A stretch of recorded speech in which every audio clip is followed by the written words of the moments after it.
Karena karnaval kakak. Baju polisi kan bisa dipakai oleh siapapun kak. Buat karnaval.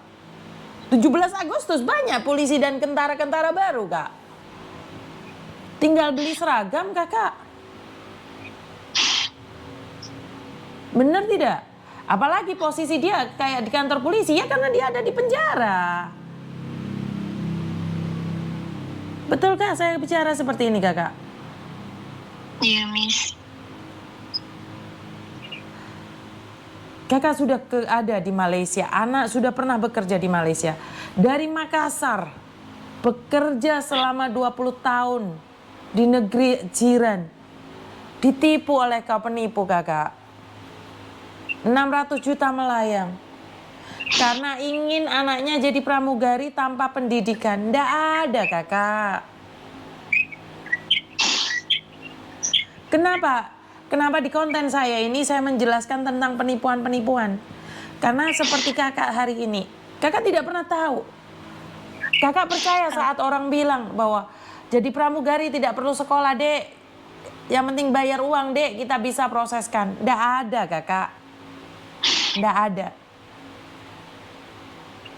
Nggak ada. Lepas aku tertipu juga, Miss, baru aku nampak konten-konten, Miss.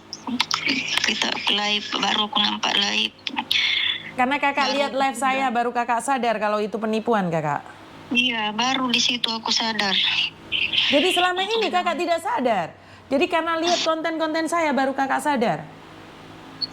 Iya, Miss, itu saya balik-balik juga pergi laporkan pasal aku 2 kali sudah pulang ini dalam 3 bulan ini lepas raya, 2 kali pulang ke Makassar.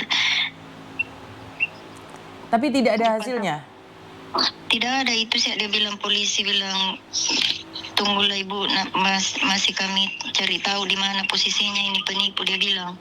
Jadi aku tanya, bilang bisakah kita dapat atau gimana, bilang insya Allah bantu saya dengan doa, tapi ini berapa bulan tiada kabar-kabar. Aku tanya kemarin itu, aku chat lagi tuh polisi itu, dia bilang itu sih, dia jawab baru didalami. Oke. Ini kasus saya pertama nih kak, kalau seorang ibu ditipu untuk anaknya bisa jadi pramugari. Mungkin ini kasus bisa saya angkat. Nanti saya coba bicara dengan Mas Uya Kuya ya, biar orang tahu bahwa penipuan itu macam-macam.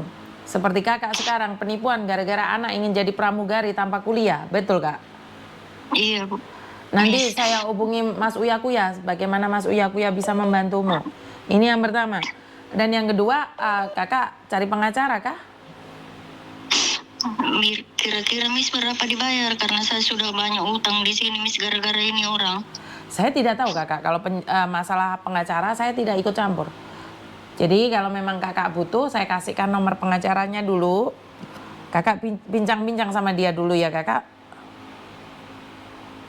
Iya, Miss. Masalah biaya aku kurang tahu. Nanti kau bicarakan sama dia. Ini solusi yang pertama. Yang kedua, kalau kakak ada waktu pas pulang ke Jakarta, nanti saya ngomong sama Mas Uya Kuya biar kasus kakak ini diangkat. Karena ini penipuan ini kakak. Iya, Miss, sebab aku maksudnya kan dia bilang begitu, anaknya kena langgar begini. Tega-teganya dia cakap begitu sama aku, baru dia mentipu aku mentah-mentah. Aku nih kan mau tolong dia, kenapa dia tipu aku? Kan kakak mau tolong dia. Berarti kakak harus ikhlaskan lah itu, punya uang kakak. Nggak boleh juga saya ikhlas, Miss, setengah mati saya kerja di sini. Nah itulah gunanya kita harus punya wawasan kakak. Setelah kakak lihat video-video saya, kakak baru sadar, kan terlambat kakak. Setelah uang habis semua, betul tidak? Baru utang saya banyak di sini, Miss, dalam 300 juta. Kenapa tidak dari awal saat kakak mencari video saya? Bagaimana kakak bisa tahu? Kalau konten-konten saya, bagaimana awal ceritanya kakak? Saya, Miss, saya baru bikin TikTok, bukan aku tahu ini masalah. Orang cerita bilang, baik kawan-kawan cerita bilang, mungkin kamu ditipu sudah itu kak, dia bilang. Karena saya kalau ada bilang selalu muncul di orang konten-konten di TikTok begini, jadi saya suruh bikin juga sama dorang, bilang coba bikinkan juga aku TikTok, aku mau nonton, jadi aku nampak di situ, aku nampak live Miss itu, baru aku tuh sadar, bilang tertipu betul sudah aku ini, aku bilang. Oh jadi Karena teman-teman kakak nyuruh lihat konten-konten saya, baru kakak lah sadar itu kena tipu juga. Iya, Miss. Intinya konten-konten saya mengingatkan kakak, tapi sudah terlanjur uang 628 juta hilang kakak. Iya, Miss. Sekarang satu, kakak sudah aku kasih ini nomor pengacara. Kakak hubungi apakah membayar berapa, karena saya tidak tahu nih kakak harus bayar berapa. Dan yang kedua, nanti saya akan ajukan ke Mas Uya Kuya agar kasus kakak ini bisa diangkat. Tapi diangkat atau tidak, itu hak mutlaknya Mas Uya Kuya ya kakak ya. Nanti saya usahakan agar kakak bisa ketemu sama Mas Uya Kuya ya. Iya, Miss. Nanti planning kan kapan kau ingin pulang berserta anakmu. Saya bawa kamu ke tempatnya Mas Uya Kuya, ceritakan masalahmu, bagaimana kau bisa ketipu sama orang yang ngaku-ngaku polisi, biar nanti sama Pak Jenderal bisa dicek itu orang keberadaannya di mana. Iya, Miss. Anakku sekarang ada kasar juga, Miss, di rumah. Saya di Malaysia masih. Ya, karena itu hati-hatilah kakak, jangan pernah percaya dengan pekerjaan-pekerjaan yang dijanjikan dengan mudahnya. Jadi kita pelan-pelan, kakak cari pengacara saya dulu. Setelah itu nanti saya juga akan cari Mas Uya Kuya agar kita bisa melacak bareng-bareng. Biar di-sharekan sama Mas Uya Kuya.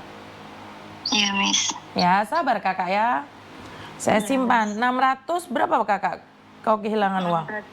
628 juta, Miss. 628 juta. Karena pingin jadi pramugari, nah hilang sudah uangnya. Betul kan kakak? Iya, Miss. Ya sudah, itu hubungi pengacara saya, coba bicara butuh biaya berapa untuk membantu menanganinya. Setelah itu untuk edukasinya nanti biar saya cari Mas Uya Kuya dan juga sama Pak Jenderal untuk melacak nomor itu, apakah ini polisi asli kah atau palsu kah atau di penjara kah? Iya, Miss. Ya, jadi nanti ya kakak. Iya, Miss. Jadi tolong hubungi pengacara saya dulu, nanti kita bicara kakak. Iya, Miss. Oke, terima kasih kakak. Sama-sama, Miss. Terima kasih teman-teman yang dari Malaysia meminta ibu ini untuk melihat TikTok saya dan juga YouTube saya. Terima kasih sekali ya. Karena setelah 628 juta uangnya habis, beliau baru sadar bahwa beliau ditipu. Ini sangat mengenaskan sekali ya. Kenapa tidak melihat konten saya dari awal? Jadi kenapa? Jadi ini menjadi apa ya? Menjadi sangat menyedihkan sekali ya. Karena saya secara pribadi saya nggak bisa ngomong apa-apa. Nomornya nggak bisa. Jadi saya sangat merasa sedih sekali dengan keadaan itu. Kan seperti yang saya sampaikan berkali-kali bahwa media sosial saya itu tidak akan nyampe tanpa bantuan kalian. Media sosial saya ini nggak akan bisa dilihat oleh orang tanpa kalian yang nge-share. Jadi ada 500 orang nih, ada 700 orang nih yang ada di sini. Apa ya? 600 juta mbak, dia sekarang di luar sana punya utang sebesar 300 juta pada orang. Dia sudah bekerja selama 20 tahun di Malaysia dan pada kenyataannya dia harus kehilangan uang segitu banyak dan ya dia tidak bisa melakukan apapun. Karena itu saya selalu meminta pada teman-teman untuk membantu nge-sharekan media sosial saya. Media sosial saya. Saya tidak pernah capek untuk mengingatkan kalian semuanya. Kadang saya juga merasa capek karena seperti yang saya sampaikan tadi bahwa saya baru saja kehilangan adik saya meninggal dunia. Tapi jika saya larut dalam kesedihan, saya terpaku dalam luka. Bagaimana dengan orang-orang yang saat ini menunggu saya? Bagaimana dengan teman-teman yang kemarin meninggal dunia dan tidak tahu harus kemana dan seperti apa, mengadu pada siapa. Saya harus move on dari kehidupan saya. Saya menutupi segala luka itu, tapi walaupun kadang-kadang tiba-tiba ada, tiba-tiba keserempet memori-memori itu bersama adik saya, secara langsung dan tidak langsung masih membekas. Karena itu hargai orang-orang di sekitar kalian, cintai orang-orang di sekitar kalian. Sayangi mereka karena saat mereka pergi hanya bunga dan doa yang bisa kita berikan. Kita tidak bisa memberikan apapun juga. Jadi buat teman-teman, sekarang saya minta bantuan yang ada di Makassar. Selain Sumatera, Makassar. Algoritma di YouTube saya, di Facebook saya itu kebanyakan adalah dari Sumatera. Kemarin dikuasai oleh Cilacap. Jadi Cilacap itu yang menguasai saya. Jadi Cilacap itu yang semua orangnya menjadi penonton saya.